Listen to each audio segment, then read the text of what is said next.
Welcome back to the channel. This is part 4 of the 6-part mini-series going over the top 150 prospects in the NHL. This part we're going to be going over number 75 to 51, getting down to some of the top prospects in the league here. Most of these guys are on the verge of making NHL impacts or have already taken that step to the next level and have just waiting to meet the college eligibility and get their full season of NHL action in. But these are some of the best prospects in the league. We're getting to the best of the best here. This is going to be some top tier guys. So we'll jump right into it with number 75. We've got Brennan Othmann, 2021 first round pick of the New York Rangers. Othmann was a really solid pick. He was a real standout guy his draft year, one of the best prospects available. Had a great year in the OHL the year following his draft. And then had a bit of a dip in the 22-23 season, but still has been very good both years he played for the junior team during that time, even if he took a dip in production during the OHL season. Then in the past year, he moved over to the AHL, had a really good opening AHL season with 49 points in 67 games. Played 3 NHL games, nothing special, wasn't able to make a real impact on that Rangers roster. But overall, he has been very solid. He's developed steadily. I think another year in the AHL for him, and then he can make the move up to the NHL. The only downside, you look at his AHL numbers last year, is he was a minus 24. He really wasn't helping out a whole lot on the defensive end. He wasn't shutting much down. His line wasn't very productive in terms of scoring rather than getting scored on. That's basically the definition of plus minus. So you want to see him take a step up in that regards to improve that for the coming year. But I think, again, a year in the AHL, take that next step, get up to maybe near point per game levels in the AHL, be able to tune up some defensive stuff, get your line functioning and working as a cohesive unit, then maybe he can take that jump up to the NHL in the 25-26 season. But he's a solid prospect for the Rangers to have. Now we head over to the Anaheim Ducks and Tristan Luneau at number 74. Tristan Luneau is a fantastic prospect. I really do love his game. I think it's such a shame that he got injured heading into the junior tournament this past season, because he would have been a real shutdown force. He was really solid for Anaheim in the 7 games he played, with 3 points in 7 games. But the bigger thing for him is he's just a really good shutdown defenseman. He then only played 6 games in the AHL because he then got hurt and was out for the rest of the season. But I really do think he is ready to make an impact at the NHL level. It says that he's projected to start at the AHL level, but with Anaheim's roster, I can very well see a world where Luneau can be on that team come 2024. 25, because he deserves it. I think he's ready to play at the NHL level. He's really solid. He's got a good defensive game. He can put the puck in the back of that offensively and help create chances.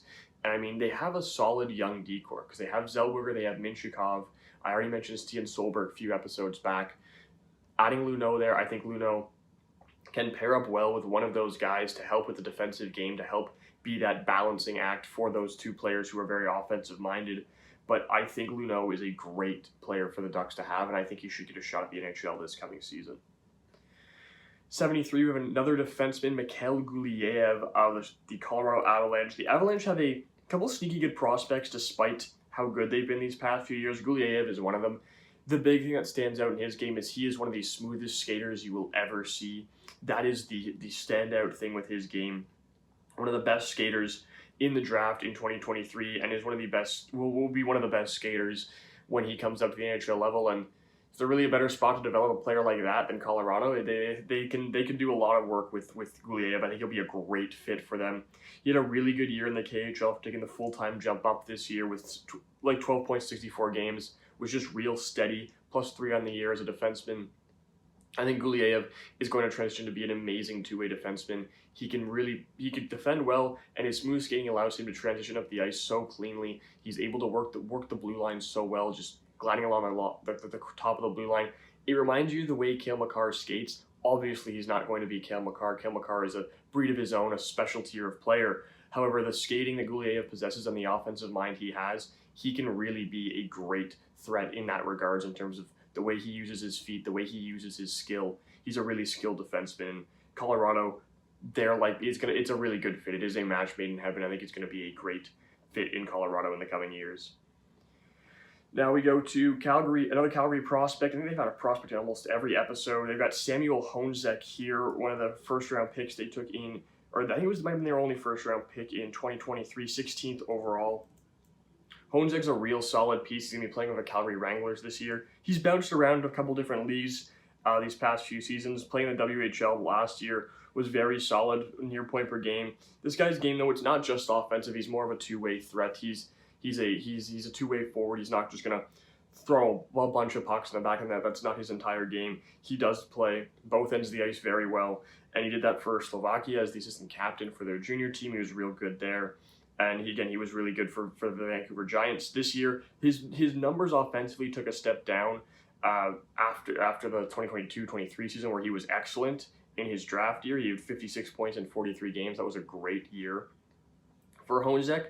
He had a bit of a down year this year for sure, but he's a real solid two-way threat. 6'3", 181. He's a big player who can make his impact felt. He's a real physical player, and I do think he's going to fit in well. He's going to play a full season at the AHL level. It's going to be real interesting to see how he does at that step up, at that next level. But I do think his size will translate well, and he should be able to make that jump and be a real solid two-way threat for the Wranglers. Now up to a elite goal scorer in Kasper Halttunen. Halttunen, it's just his game is goal scoring. San Jose Sharks prospect, another great piece they have up front, one of very, very many. And Halttunen's shot is just ridiculous. It's one of the reasons London was so good this past year, is Halttunen was just a weapon on the power play. He's so dynamic. He had 32 goals in 57 games this year for London. He's going to play again for London this year. I think he should have an even better year. I mean, especially if they keep a lot of the guys they had there, like Easton Cowan, you got Oliver Bonk, Denver Barkey. If they keep a lot of those big pieces around in London, depending on who makes the jump up to the NHL level, he should be he should take another step this coming season. He doesn't have a ton else to his game. He is a little one-dimensional with his shooting, but for a team like San Jose, where you have so many other prospects, you have your playmakers, your skill guys, your defensive guys, you can afford to have a guy that is just a pure weapon on the power play. And I think, you slot him across from Will Smith playing center. That's a great weapon to have, because Will Smith's a great passer. You can find a guy like Kasper Halttunen who's got one of the best shots among all prospects in the NHL. This kid's going to be a real threat come the time he makes the NHL jump. Up to a Minnesota Wild prospect in Liam Ogren at number 70. Ogren is a real solid guy. He's had a bit of an up and down stretch since being drafted. He's going to play this year for the Iowa Wild. Ogren, I do like his game a lot. I think the big question mark is he's had some really good junior tournaments and some not so great junior tournaments. Last year he really wasn't excellent, but the year before that he put up similar numbers, but again, the year younger, that's a big factor. But he's played some solid numbers at the SHL level these past 2 seasons. This year was at the SHL level, 19 points in 26 games. That's real solid. That's some real solid numbers for a 20-year-old playing at the SHL level. And the year before that, he wasn't quite at the SHL level, but playing the tier below in Hockey Allsvenskan, 20 points in 36 games was a plus in both years. He's really a steady player. He's going to be playing the full year for Iowa. He actually played 4 games for the Minnesota Wild in 2023-24. He had 2 points in those 4 games. He then went down to the Iowa Wild. I believe he went to the Wild after the Wild filled their roster spots, got some injured players back. He'll start the year in Iowa, but I could see him taking the jump at some point, maybe to the NHL level. We'll see if it's this year. Maybe it won't be this year. Maybe it'll take a full year to condition him to the AHL game. But he is a great two-way threat, a great offensive player. He really is a solid prospect, and I do think he can rise up. He can be a bit better than where he's at, but I'm considering the rougher performance he had at the junior tournament where he wasn't quite on his game. If he bounces back and he plays a good game this year for Iowa, he can easily rise up and become a real good prospect for the Wild, who, again, they're another team with a sneaky good prospect pool, similar to Seattle, where they're not picking high all the time. They don't have a ton of top-tier picks, but they make each pick count, and they've had a lot of guys on this list that are just great value pickups. Next up, Michael Hage at 69th. The Montreal Canadiens was a great pick for them. I love Michael Hage. I think this was like a perfect pick where it's right where he belongs in terms of where he would be ranked as a prospect for me. He was right in that middle pack as he was taken 21st overall. And he's been a real standout guy. He gets tons and tons of praise from his former Chicago Steel teammates like the likes of Macklin Celebrini. He was really good in the USHL for the Steel, 75 points in 54 games, committed to the University of Michigan. they're a great place to breed prospects and to keep them developing. So he's set up to have a great year at Michigan. And I think the Habs have a great pick here. They don't have a ton of centers in their system. They have guys that can play center, but they're not real natural centers beyond Nick Suzuki. So I think seeing the Chicago Steel prospect, I think he can be a real great piece for them to have. Maybe the line as a 3C if a guy like Kirby Dach can fill the center role. They have pieces, but nothing that's really a standout. So if Hage can be that guy, if he can fill that role as a 2C maybe in the future, I can see a world where that's a possibility. I think there's a lot of upside in this Hage pick. I think it was right in the right range where even if the upside doesn't hit, you're still getting a great player at the 21st overall pick. That's still the value he would be at, even if he doesn't hit the crazy ceiling, the potential that is there for him. To 68th overall, we go to Adam Jiricek of the St. Louis Blues, brother of David Jiricek. I love this pick. I was a big fan of Jiricek's game. It was unfortunate that he got hurt. Really early, or not really early in the season, but he got hurt in the preliminary junior games, and it was just unfortunate. Tearing his ACL, wasn't really able to prove himself, take a step up. You weren't able to see what you're really getting in him, so he wasn't able to rise or fall depending on how his season went. But I do think he's a solid prospect. He's not as good as his brother David, and I don't think he ever will be, because David Jiricek's an amazing defense prospect or player now in the NHL. But I think it wasn't a great year for Adam Jiricek before he got hurt. He played 19 games in the Czechia Men's League and only at a point. He was also a -10. Really wasn't a great year for him. But I do still think there's a lot of potential there, and I want to see a fully healthy season, because this is probably where I would have had him ranked regardless. This is just, it's tough to grade a prospect who has such a serious injury after a rough patch, so you couldn't see if he can bounce back.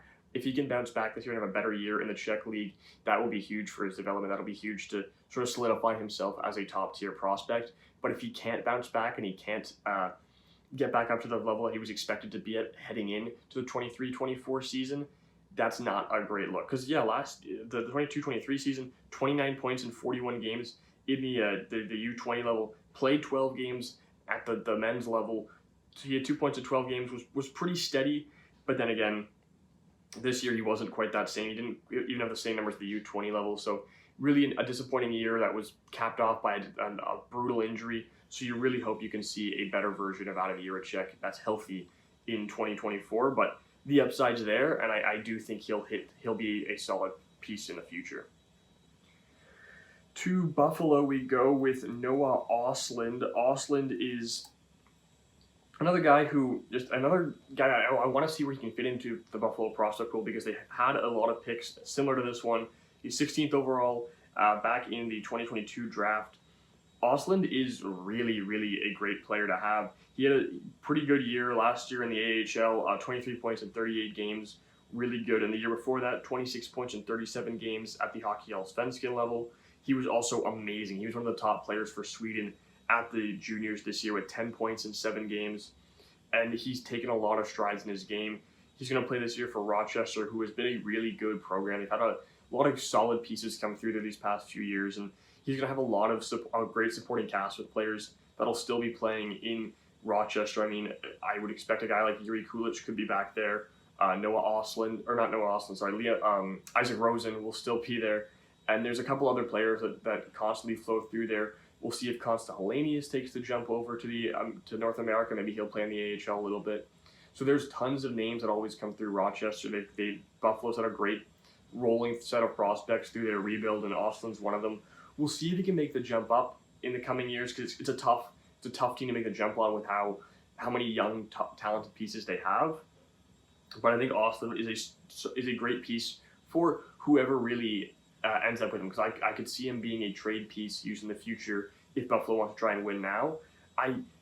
So I really like him as a prospect. If I was Buffalo, I would have sent him instead of Matt Savoy in that Ryan McLeod deal, because I think that's a more equal value trade than the fleecing that Edmonton pulled on Buffalo. But I like Ostlund a lot. He could be a future trade piece for them, but overall, if he's not, I think he'll fit in as a solid, real good 3C in the coming years for Buffalo when they have that roster spot open up.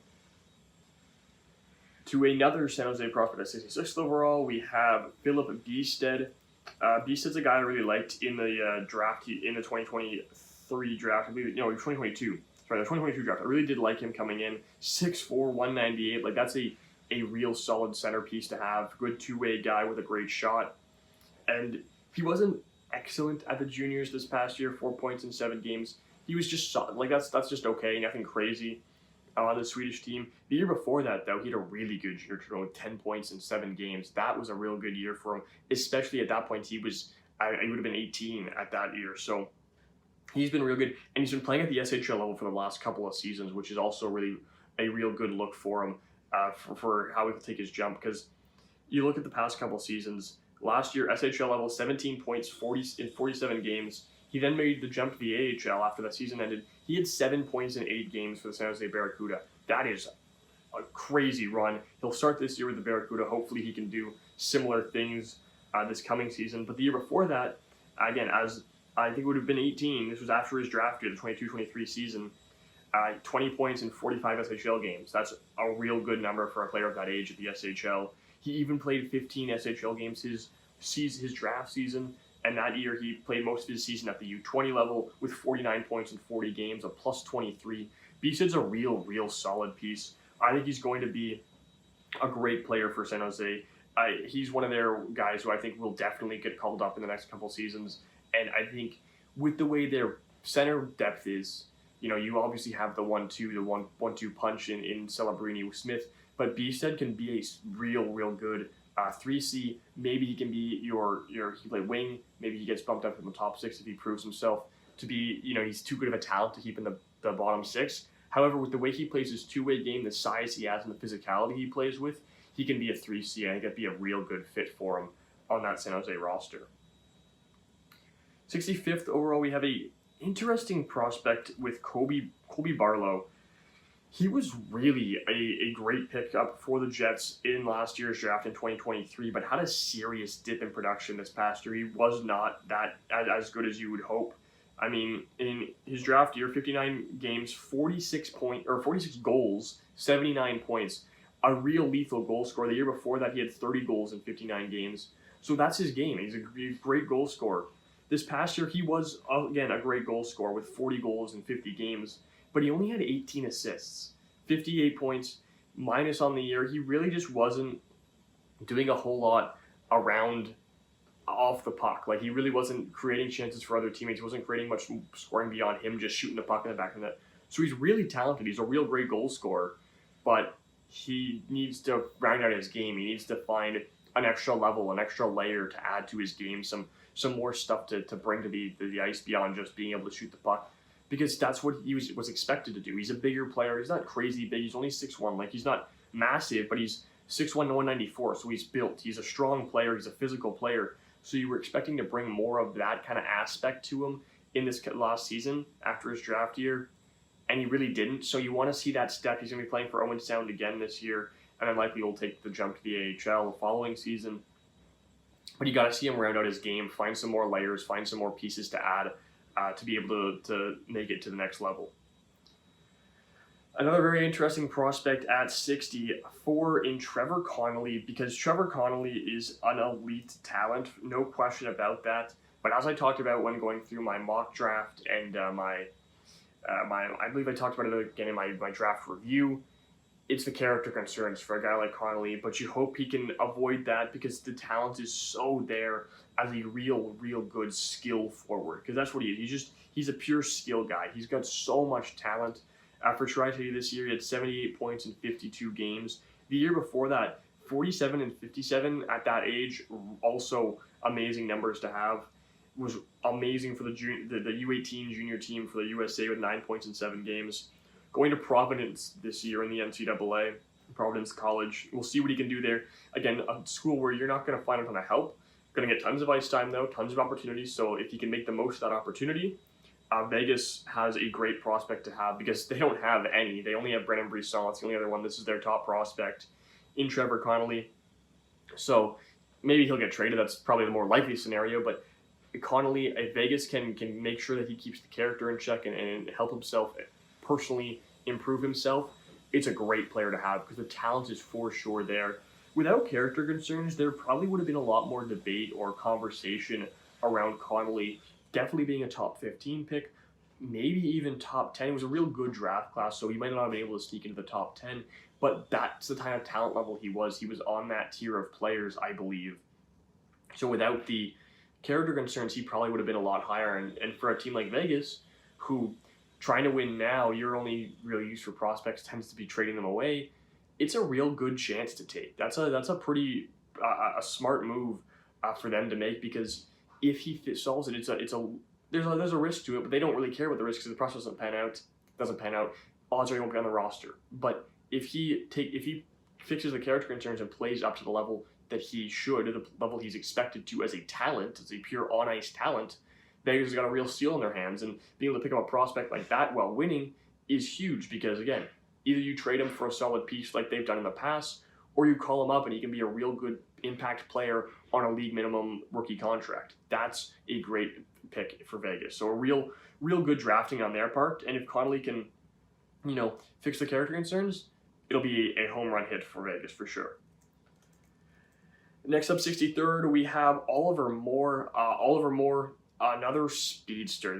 This is an amazing.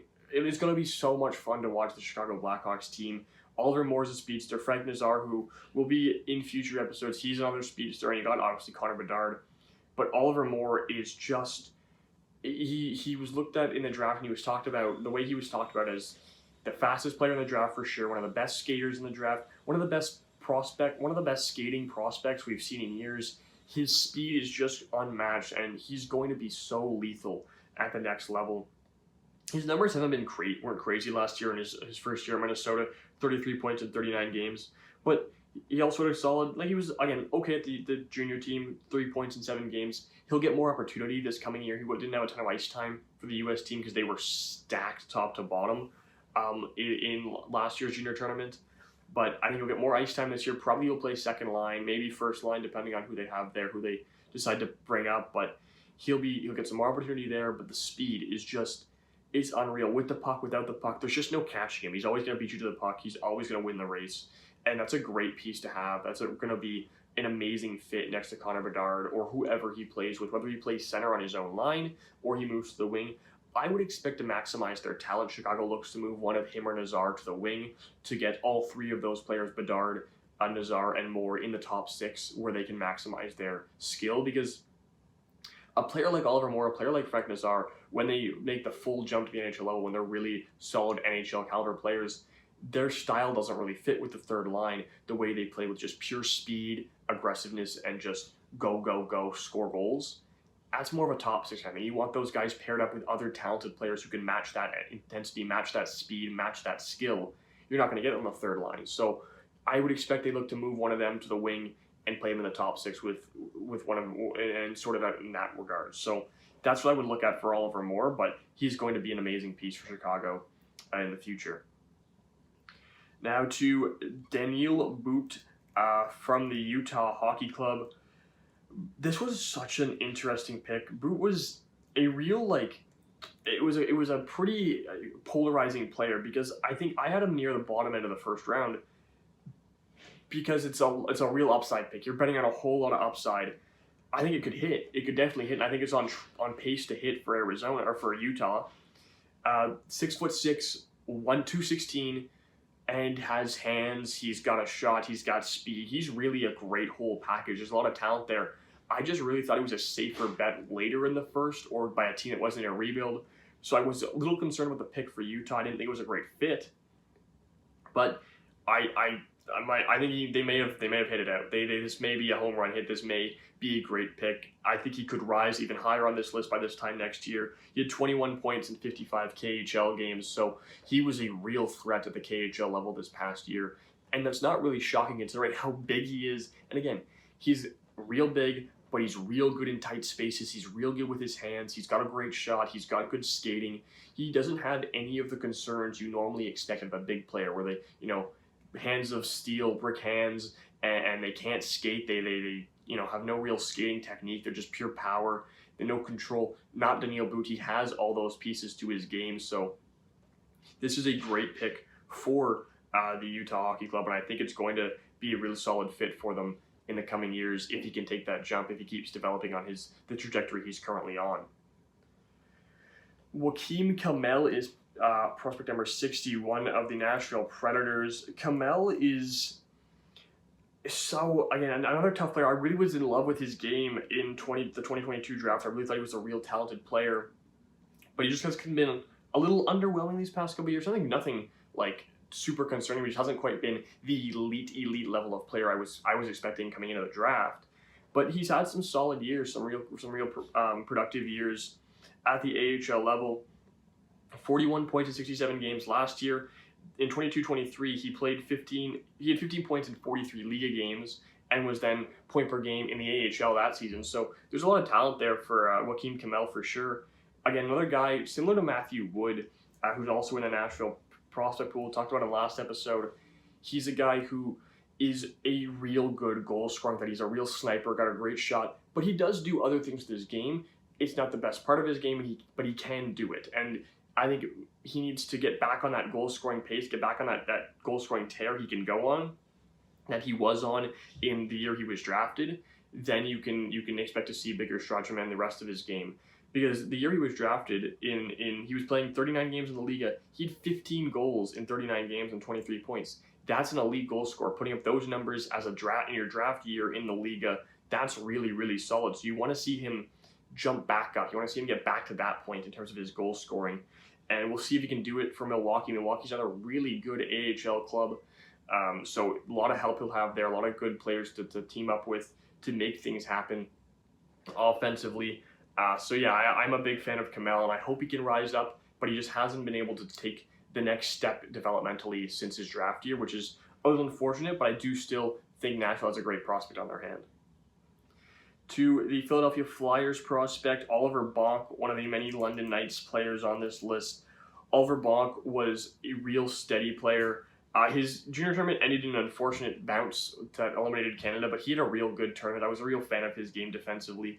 Again, the decor was a little concerning, but he had some real solid moments, and I was a fan of some of the things he was doing on the ice. And he was really amazing for London this past year with 67 points in 60 games. He was their number one defenseman. Sam Dickinson was amazing as well, but again, being the year younger, it made sense there. But Oliver Bonk, was so good, and I think he'll take another step this year. Him and Dickinson are going to be a menacing pairing. Whether they play together or whether you separate them, either way, it's going to be annoying to deal with on the other team. But he had another good junior tournament with 3 points in 5 games. I believe he'll still be eligible this next season. I think he will, yep. So him playing again for that junior team, he'll be a big piece for them as well. I really am excited to see what he can do this year with another step, with that experience. Bring that experience factor, because there's a lot of guys that'll be coming up for that junior team this year. The likes of Sam Dickinson, Zane Parekh, Carter Yakimchuk, who haven't played in the tournament.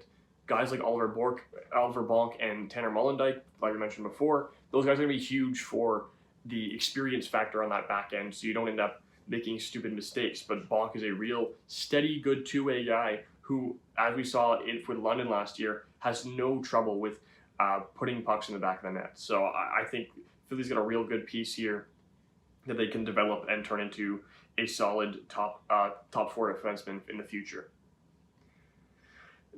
Back to Buffalo, we go to Isaac Rosen, who I mentioned beforehand. He was the 2021 first-round pick for the Sabres, also playing in Rochester last year and again this year.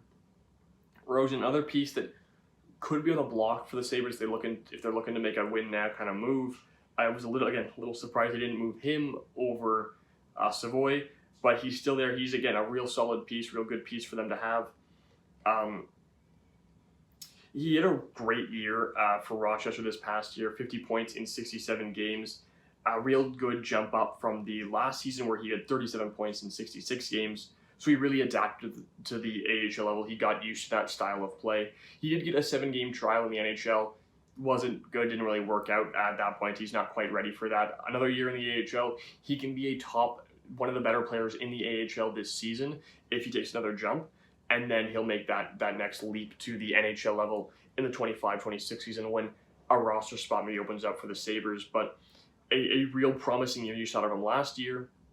After there was some definite bright spots in the 22-23 season, including his junior tournament where he was fantastic with 6 points in 7 games.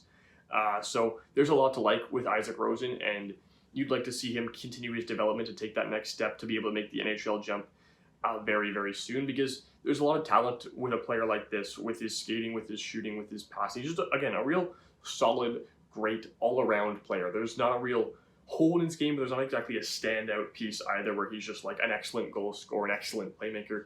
He's just really steady and consistent at pretty much everything you want him to be good at. Here's a big riser on this list. If I were to have made this list last year, I don't know if Hunter Brzustewicz would have been on it, but Brzustewicz is now on it, and well-deserved. When he was traded to Calgary, it was a lot of, he was a big piece in that Elias Lindholm deal, so people were scrambling to figure out what kind of player is Calgary getting. And Jeff Marek was the one who tweeted out, and he basically gave him an Adam Fox player comp, which Jeff Marek's one of the best CHL insiders, and that's some high praise. That's some real high praise. But with the numbers he was putting up, he deserved it. 92 points in 67 games as a defenseman. Also played good. Like, he isn't just a one-way trip down the ice offensive. He plays solid defense too. He's a plus 31 last year. That is partially due to how many points he was scoring, but he's really got a two-way game to him, and he's not just a pure goal scorer. But it's a serious jump up because he was a third-round pick in the 2023 draft. That's because he didn't have a crazy year his draft year, 57 points in 68 games. But this jump up made him enough of an elite prospect that the Flames were willing to ship off Lindholm and get him back as the main piece. I think they got a first-round pick as well. I might be mistaken on that. I need to refresh my memory of that trade. But yeah, there's a lot of talent here for Brzustewicz. He's a real elite puck mover, really good. He'll be. I don't think it's a crazy thing to say that I think in the future he'll likely be a power play one kind of guy, just moving the puck. He's a great power play quarterback. He's great at just cycling around the offensive zone, finding the open lanes, hitting the open pass, and creating goal scoring chances. So that's what he's going to be for the Flames in their future. This is an amazing piece for them to have. He's going to be playing in the AHL this year. I'm excited to see what he can do for the Wranglers, see if he can transfer his game over to the AHL level and it can stay stable, but I'm a big fan of his game, and I think he'll be a real good piece in the future for the Calgary Flames. To another prospect that I'm a huge fan of in Carson Rehkopf. Rehkopf, I wasn't too familiar with his game. I knew he was a solid player, but then the way he played for the juniors, the Canadian junior team, put me on. He was a great piece. The numbers, it was 4 points in 5 games, which is nothing sensational, but he was all over the ice. He was one of the few Canadian players who felt like could really create chances for themselves and consistently get the puck in the O-zone, create a goal scoring opportunity for him or someone else. It didn't feel like many other players on the team were able to do that almost single-handedly the way Rehkopf was. And on top of that, he had a great breakout OHL season with 52 goals in 60 games, along with 95 points for Kitchener. He is an amazing, amazing player, and he's a big riser. Seattle's got a real steal with him. They had a real good draft in 22-23, or in the 2023 draft. So they did a real good job there with snagging Rehkopf in the second round. This year, he got traded to the Brampton Steelheads in a massive deal a couple weeks ago, and he's going to probably score even more there. He's going to have more support, playing probably right beside Porter Martone and Luke Misa in Brampton. I talked a little bit about this when going over Luke Misa, who was down a little lower on this list, but Brampton is going to be a real good team in the OHL next year, and I think Rehkopf is going to be a huge part of that alongside Misa and Martone. So he's going to have a lot of opportunity to create offense for himself and for others. It's going to be a great fit. That top line, if that's the top line they end up going with, which would fit, those three players fit well together on a top line, so it would be a dynamic trio to have in Brampton. At 56, we have a polarizing prospect, to say the least, in Cole Eiserman. Cole Eiserman is, a year ago, this was the 1-2 with him and Celebrini, who's going to be the first overall pick. At this point, it became pretty obvious pretty quickly, but the big reason for that, it was partially because Celebrini just had a fantastic year at BU, but the bigger reason was that Eiserman wasn't able to develop his defensive game or his game off the puck as much as you would hope. Everyone knew going into the draft a year before the draft that he was going to be an elite goal scorer. The question was, could he develop a game outside of that? Could he work well off the puck, create chances for his other teammates, work well defensively, be able to do all those things that you need to do to be a complete player at the NHL level? And he didn't. He really didn't take any strides in that game, in that area, so he slipped all the way down to the New York Islanders. Now, for the place he went to, this is an amazing pickup by the Islanders. They need goal scoring as soon as possible. And Yzerman's goal scoring talent is NHL ready. And if there's a place that can develop his defensive game, it's New York. The Islanders have always prided themselves on a defense-first mentality. So if there's a team that can mold him into a more defensively sound player, the Islanders are the team to do it. And they get their elite goal scoring threat, which they've needed forever. So I really think that in Yzerman's case, I think that his goal scoring talent's NHL ready. The rest of his game is not. But for the Islanders, there's a world where he plays this year at BU, hopefully takes a step, then he plays the NHL level next year, and is able to, if he can continue to grow his defensive game throughout the season, the goal scoring is just exactly what the Islanders have been looking for years in terms of finding a player to pair with a Barzal, a Horvat, anyone else in their offense to create pure goals, or just to finish. Because they've lacked finish, they lacked scoring forever. That's always been the big critique with New York Islanders, is their defense is amazing, but they can't score to save their life. You put Cole Yzerman on the wing of Matt Barzal or Bo Horvat, they're going to score. They're going to score a lot. So I'm a real fan of this fit. So it's going to be a great setup for the Islanders if he can quickly make that jump to the NHL, which, again, maybe it's a little far-fetched and is a little out there, but a player who was looked at as a top 5 pick, a top 3 pick, he's got the offensive talent to play at the NHL level in terms of just his goal scoring. He needs to be able to lift up the rest of his game. That's the issue. That's where we're stuck with Yzerman. You need, if you have Islanders, your checklist is off the puck work, defensive work, and passing work this coming season, and then he can take that next step. And I do think that's a realistic shot for Cole Yzerman. The other thing that you can look at is his defensive game really going to improve that much at BU, where he's just going to dominate offensively? Maybe the best chance for him to develop a defensive game is to throw him in the fire for a little bit and see if it works. That, I think it's a realistic thing the Islanders have to consider, is you want this goal scoring talent. The goal scoring is likely not going, it'll get better, but how much better is it going to get at that level? How much better is his defense going to get at that level? I really am going to be interested to see how his development plays out these next couple of years, because it's going to be a real unique path for Yzerman. Next up at 55th, we have Ivan Miroshnichenko, a player who played quite a bit of NHL action this past season, but didn't qualify for the didn't quite hit the point where he gets knocked out of Calder eligibility, as he only played 21 games out of 25 needed. He was nothing crazy. He only had 6 points. He was solid. He had 25 points in 47 AHL games. If I was Washington, I'd look to maybe go down to the AHL another year. We'll see. I could see him going either way. Depends on if they have the roster spot. They've made quite a few moves this offseason that they don't have a ton of roster spots available. But Miroshnichenko was an elite prospect in 2022. He was a top-tier guy in that draft, considered one of the best prospects. He then had diagnosed with a sort of cancer. I believe it was leukemia, if I'm not mistaken. I'm not 100% sure on that, so I'm not 95% on that. But he then beat out the cancer and has been a great developmental story. He's been really developing well at all levels, so they're getting a real high upside player in Miroshnichenko. Again, I'm not sure if he's quite ready to take the NHL jump. I don't know if last year might have been a little too early for him, but he's a great player who will continue to develop and has a really high ceiling as a goal-scoring threat, no one can replace Ovechkin, but as that style of player, a bigger, physical Russian who scores goals at a high rate. So I think he can be that kind of player for the Capitals in the future. I just don't know if it's quite yet. We'll see if he starts the year in Washington or if he starts in Hershey. Again, Hershey's a great spot to play too, because another team with a fantastic system, a fantastic team there in Hershey. Next up is a player that I see such a variance in where Jimmy Snuggerud is ranked in terms of among other people who are ranking prospects. He's very polarizing because he just, I don't know what to make of him until he makes that jump to the AHL or the NHL level, because last year, the University of Minnesota 22-23 season, 50 points in 40 games, playing alongside Matt Knies and Logan Cooley. That line was deadly in Minnesota.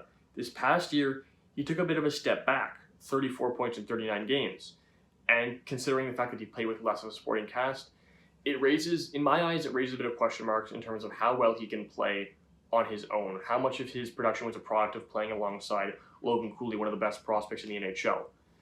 So it'll be interesting. He's going to play again this year for the University of Minnesota, and we'll see if he can bounce back.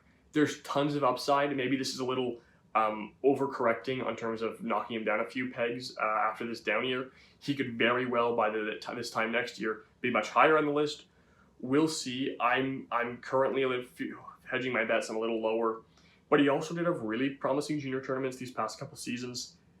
13 points in 7 games 2 years ago, or last year, and then this season he was 8 points in 6 games. So another step down, but he still was really, really good. That's the thing. These numbers are still really, really good. He is going to be a great player in the NHL. That's the thing.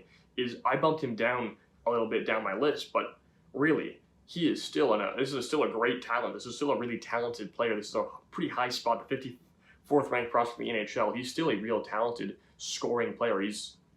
That's really his game. He's a great goal scorer, which is why he meshed so well with Logan Cooley and Matt Knies. It really was a perfect match on that line. Matt Knies was the physical player who grinded it out in the corners, got the puck, and Logan Cooley was the facilitator. He was moving the puck around. He's a great passer, great skater, real good with the puck on his stick, and then Snugger was a great finisher. He's got a wicked shot there. So again, hope to see another bounce back this year in Minnesota, and then he'll take that next jump. But I do think there's a lot of talent here and a lot of room to move up this list in a bounce back season. Now to another Washington prospect in Andrew Cristall, a player who I really thought should not have fallen as far as he did in the 2023 draft. Fell all the way to the second round, and it's purely a size thing. At 5'10", it was a size thing, but there's so much talent for Andrew Cristall, and I think Washington has a home run hit here. 95 points in 54 games his draft year. How that isn't first round, I don't know. He was also really good for the U18 Canadian junior team as an assistant captain. He was a big part of that team. And this year, he took a jump. 62 games, 111 points. Cristall is an amazingly skilled player. He is so uber talented. I don't know how he fell to 40th overall. Washington had a great pickup there. He's going to be a great NHL player, in my opinion. There's so much skill on him. Like, you look at a player like Zach Benson, who is definitely a T-Rep. I love Zach Benson as a player. He was 5'10", he slipped to 13th overall, instantly made a jump to the NHL, and looked in place. He was really good in the NHL. Like, not spectacular, but like for a player of his size and age, he fit in. He was good. He played as expected. Cristall, I think, is not on that talent level, but he's a great talent who should have been given a similar opportunity, taken in the 20th to 25th overall range. Instead, he goes to 40th, and Washington has a steal on their hands. This is a great player, a great prospect, and I'm excited to see where he goes. Another year in Kelowna, he's going to put up some ridiculous numbers. To the second last prospect on this list, this is one instance of me not trusting the Yzer plan in Marco Kasper. 8th overall pick in 2022, so really highly taken, but in typical Stevie Y fashion, it was a bit of a reach at the time. And unlike a lot of his other reaches, Kasper hasn't really taken the step up, the jump that you would expect.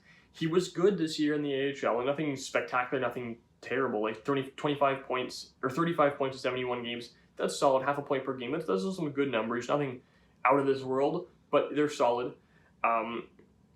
And then but the year before that, he had 23 points in 52 SHL games. So he's a great player. There is a lot of talent here. I just don't know if 8th overall was the right spot. However, again, as I said before, 52nd best prospect in the NHL. That's a real high praise. It's really a talented player to get. So we'll see if he can hit the ceiling or the expectations that were set for him being drafted 8th overall.